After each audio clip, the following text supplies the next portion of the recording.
Hey everybody, it's me, Super Paul Games. Welcome to a brand new game, at least new for me. It's called Alter Ego. I've not played it before. It was suggested by Alesso is Swedish. Alesso is Swedish.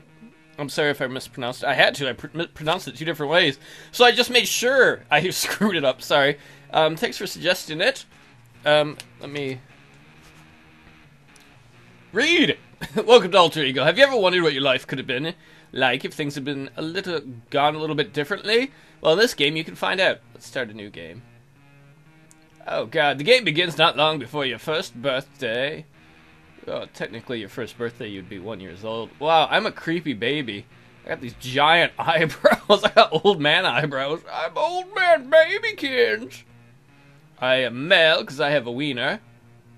You're in a warm, dark, comfortable place. This has been your place since you became aware that you were alive. It's almost time to enter the world now. Do I come out fighting? Do I come out peacefully? Do I stay in a little longer? I come out fighting. Ouch, those forceps are denting your skull. Is that any way to treat a star? A bundle of joy? You haven't learned to talk yet, so all you can do is yell until you're red in the face. Ah! Let's see what we're doing. Yelling, which everyone interprets as a sign of good health. Yes, this is a strange and confusing world you've been brought into, so save your strength for the events to come. Happy birthday and welcome to the world. From now on, life will begin to change rapidly. You will have to learn to accept responsibility. I am just a baby, sir. I am just a baby. Build up your resources, what, my blocks? And manage yourself physically and emotionally. I can't handle my emotions. The events that transpire over the course of the next few days include, you are the most beautiful baby in the maternity ward, and everyone takes your picture. Oh man, really? I don't want to be shallow. You develop an allergy to milk and have to be given special formula, because I am special. Doctors note that your breathing is a bit irregular and suggest special monitoring equipment to avoid serious problems. I'm a special baby. Before we get properly started, let's begin with a few questions to establish your personality. Can I just pick awesome sauce? I will probably try to answer these questions honestly. True. The people who know me best like me as a person. True, or at least they say so to my face. When I am ill, I become short-tempered and snap at people. No, not really. I do that sometimes when I'm hungry, though. I'm likely to speak whatever comes to mind. Yeah, probably a little more than I should. True. An important part of every job is knowing whom to impress, I guess. And I think that questions like this are stupid and meaningless. True. We're not going to worry about logging in. Welcome to birth and infancy. Every man is the architect of his own fortune. Sallust Gaius Sallustius Crispus, in speech to Caesar on the state. Section 1. Alright, so here is our stats. I looked into the game just long enough to kind of get a couple of the basic concepts. I don't mostly know what's going on. Here's my familia, intellectual, physical. I'm guessing that's bad. Vocational. How would 57% or 57 for vocational as a baby? Does that mean like I'm 57% good at being a baby, or am I a baby with a craft? I'm like, I'm a baby, but I can make chairs. My calmness is kind of low. My confidence is high. My expressiveness is low. Gentleness is low. I want to be more gentle. Happiness is high. That's not like me. Thoughtfulness is low. Trustworthiness is low. And I have money somehow. That's odd. Alright, so we can click on any one of these things. Let's click on a heart thing. You don't have any skills yet. As a matter of fact, life is pretty boring. I'm going to be restless and irritable. I was as a child. I am going to look around. I need to see what's going on. Yeah, feel like you're going stir crazy? I can just imagine. The room is filled with bright colors, but you have trouble focusing on any of them. I am going to cry and yell for attention. I can understand how new and confusing all this must seem to you. 9 months of rest and relaxation, followed by all the commotion, and now this. You can't see much and have no control over your body. I think I'm pooping. Is that poop? Something's coming out of me. Your crying makes something happen. You're lifted and rocked. I'm going to calm down. The gentle rocking reminds you of the good old days. Maybe this won't be so bad after all. Adaptation to change is a sign of healthy development. Keep this in mind for later. Wait, they said to pay attention to something for later. Fuck that, I ain't got time. What's this? Am I gonna have a family? I'm gonna be a baby who knocks someone up? It's time to go to Aunt Lucy's house. I don't want to go to Aunt Lucy's house. It's chilly outside and you need to be dressed in a coverall type suit. I'm going to look like a baby dweeb. I am going to be, I am going to resist and be angry, for I do not want to go to Aunt Lucy's house. I want to stay home and play with Legos, or whatever's age appropriate. No. You react against being squeezed into the uncomfortable suit by crying and send out long sirens of protest. Ah! Your grandmother graciously offers to help. I'm going to cooperate for Grandma. That's kind of what I was like as a kid, too. My mom hated that when I go stay with Grandma, because Grandma was always so nice to me. I'd come home spoiled. I'd be like, Grandma lets me do nice things. Grandma is calm, unlike your mother, who is currently at her wit's end. You are learning early in life that no one can supply the endless amounts of goodies that Grandma can. Your arms and legs pop out of the suit like the first flowers of spring, which secretly annoys your mom, who feels incompetent. Yes, yes, yes. Sorry, you probably didn't see it, but I had to resize the window. I love that. I love that Grandma's like, I can do this, dear. And I'm like, oh, I'll be here for Grandma. I love Grandma. And then Mother's like, oh, why can't I do this job? I'm no good. Excellent. Alright, let's do, what are these faces? So hearts are love. The other thing is family. Oh, wait, we better do a physical one, a health one, because they said we were like a weak-ass baby. You are alone in the kitchen and begin exploring the closets and refrigerator. Closets? You mean like the cupboards? I am adventurous. I will move towards the pantry. You swing the pantry door open and see all of the beautiful colored jars, boxes, and bottles. One jar looks particularly pretty. It is shiny and brown and full of liquid. Maybe it's booze. You unscrew the cap and smell what it is. It smells sweet. I'm going to taste it. I'm going to taste it. Let's hope it's not poison. It tastes good. I'm going to keep tasting it. It tastes so good that you drink a large portion of it. After a while, your stomach begins to feel queasy and upset. You get dizzy and begin to paint. Oh no, I'm drunk. I'm a drunk baby. You call out for help, but no one seems to hear you. I was right to love Grandma best. Where the fuck is my mom on this? The liquid in the bottle is poison! An ambulance comes to take you to the hospital where your stomach gets pumped. Oh, God. You're only slightly aware of what is going on, but know that your parents are crying and looking frightened. I blame you, Mother! Why were you not watching me? Why were there not baby safety latches on these cupboard doors? Grandma would not have let this happen to me. The doctors work on you for several hours. Your stomach and intestines are badly burned. So much for making myself healthier. You've ingested a large quantity of highly toxic cleaning fluid. Hey, at least it'll be clean on the inside. You lie still for a very long time. Your father's chest rises and falls with great sobs as he holds your hand and prays you will survive. Father! Father! Avenge me! Mother's incompetent! After what seems to be a very long time, your eyes open and you begin to cry because you are very frightened. You will be healthy in time, but this illness will restrict your diet and activities for another full year. Balls! So much for getting healthier. Let's do a love one. You are lying on the floor of a big room on a soft, furry blanket. You are on your back, staring at the shadows that sometimes creep across the ceiling. Like, in a scary way? Like, ghosts or spidery way? Every so often, Mom or Dad passes by and makes a funny face. Your hands grope. Ooh, I love gropey. In all directions, and your feet pat on the floor gently, almost out of your control. Select a mood. I'm gonna be happy. And I'm gonna roll to my side because I want some motherfucking freedom. This maneuver is a little too difficult to accomplish at your present age, but it is good exercise. You can roll about halfway to one side. Oh, I see how it is, gravity. You stopped me today, but I will find freedom. And I will live at Grandma's house. Get cookies. So, my family score went down, apparently. My intellectual, did that go up? Calmness. Happiness went up. I'm happier. I have not made any money for some reason as a baby. I don't know why, but I haven't. Let's do another family one. It's Saturday morning and Dad asked you to help with some chores. The Super Duck cartoon hour has begun. I am going to be cranky. Fuck chores, it's Super Duck. Tell Dad, I'm going to tell Dad, Dad, chores will always be there, but Super Duck is only here once a week. I choose to watch cartoons. Dad, does Super Duck on TV now? That says, come on, champ, help me in the yard a little. I'm going to say nothing. Your dad feels hurt and angry. You have rejected him. He turns and walks out. Does this prevent you from enjoying Super Duck? Nope. Super Duck is my true dad. Dad's like, will you help me with chores? No. Go, you go out there, Dad. I'm watching Super Duck. You should at least feel a little sorry for behaving the way you did. Little boys can be so rotten. It's Super Duck. It's not like he's Super Dad.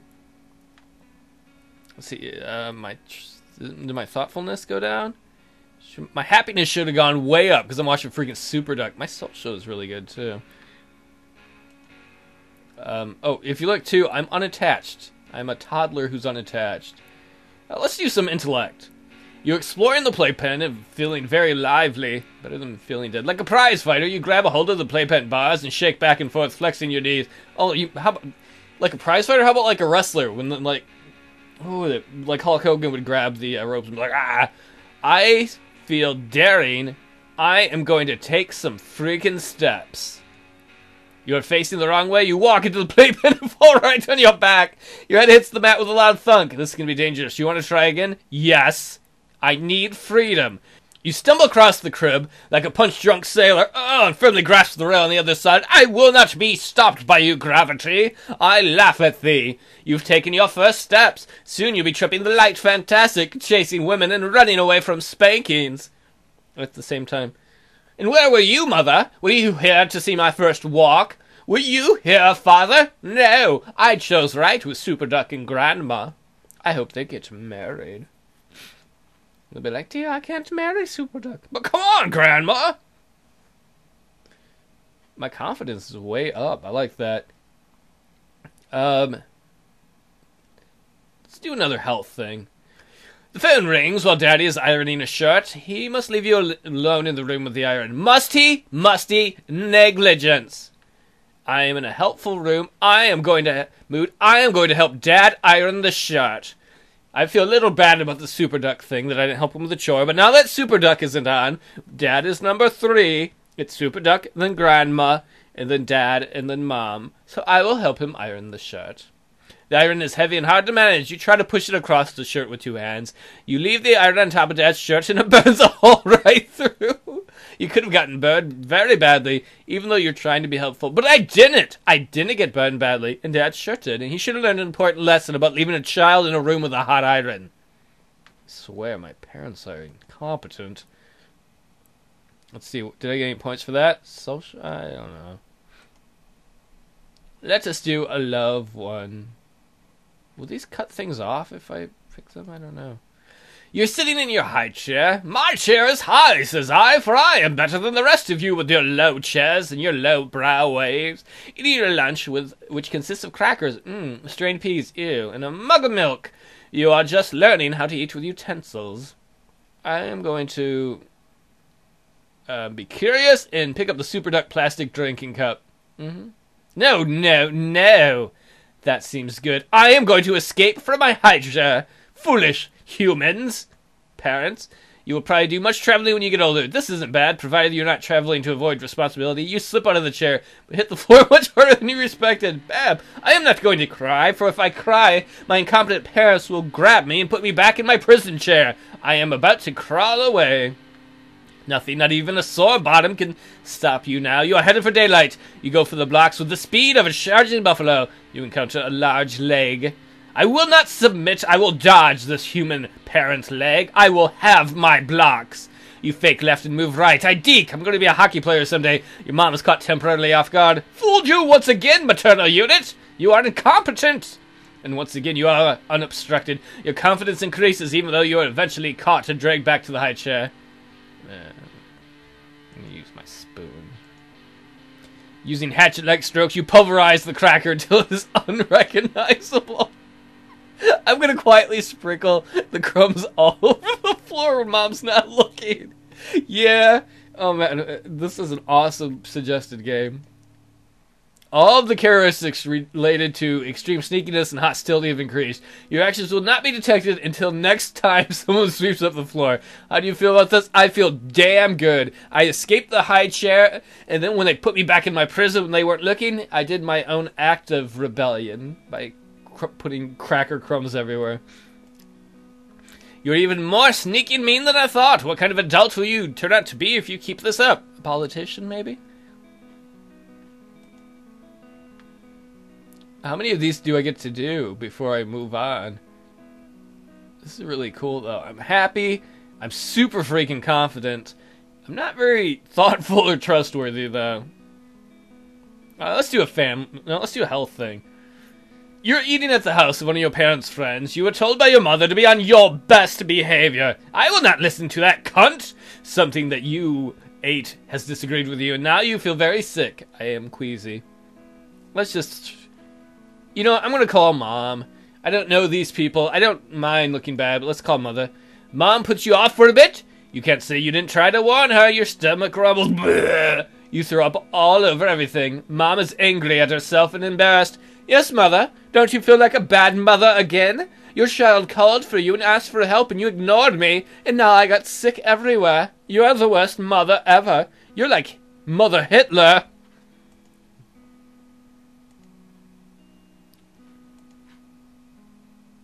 I probably didn't get any good points for that. I should. I tried, though. I tried to reach out to Mother this time. I tried not to be a dickhead.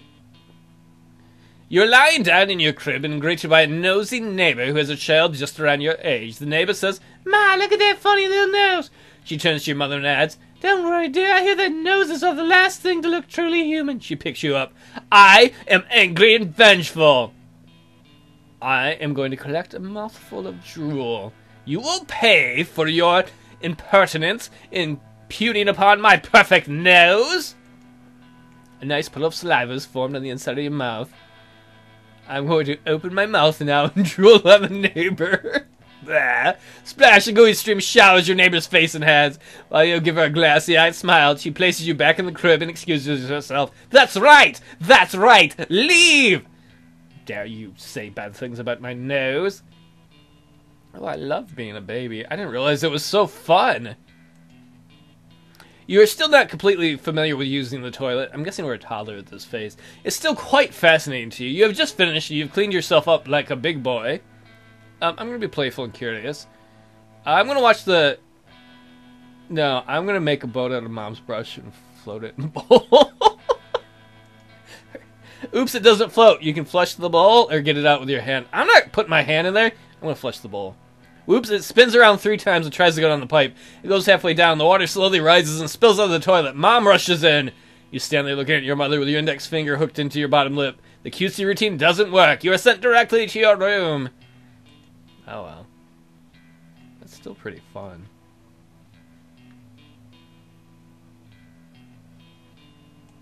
Let's see. Do I automatically age you or do I keep doing it? Let's see what happens if I hit the age button. You are in infancy. There's 7 stages of life. You play from birth into death. That may be. You can select the icons in any order. They're sorted in approximately chronological. Oh, so I can just go back and keep doing it. Okay. I am enjoying this. This might be a longer LP than I anticipated, but let's do a family one. Mom and Dad have taken the family to the beach. Dad has fallen asleep on the blanket, and Mom is body surfing like a whore on the waves. You are playing with the bucket and shovel. I feel creative. Let's begin mixing mud and water. I have creations to create.